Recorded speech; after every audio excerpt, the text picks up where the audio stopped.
Hi friends, ఇంకా తెలియలేదా వరలక్ష్మి వ్రతం గురించి? ఫ్రెండ్స్, వరలక్ష్మి వ్రతం మేము ఆల్రెడీ ఇంట్లో కూడా చేసేసుకున్నాము. రేపటికి 2 వారాలు చేసుకున్నాం. ప్రతి సంవత్సరం చేసుకుంటూనే ఉన్నాం.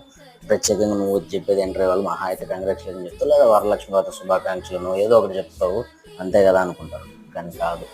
నేను చెప్పాలనుకున్నానంటే అసలు ఈ వరలక్ష్మి వ్రతం అంటే ఏంటి, వరలక్ష్మి వ్రతం ఎందుకు చేసుకుంటాం, ఎవరు చేస్తారు, నెక్స్ట్ అసలు ఈ వరలక్ష్మి వ్రతం చరిత్ర ఏంటిది, సో అసలు ఈ వరలక్ష్మి వ్రతం మనకి ఫస్ట్ చేసింది ఎవరు, సో అలాగే వరలక్ష్మి వ్రతం చేస్తే మనకు కలిగే ప్రయోజనాలు ఏంటిది అనే వాటి గురించి మాట్లాడదాం అని చెప్పేసి నేను వచ్చాను. తెలుసుకోవాలనుందా? ఎందుకు బాస్ కంగారు? కింద ఇచ్చిన లింక్ని క్లిక్ చేయండి, మెయిన్ వీడియోలో కలుపుతాం.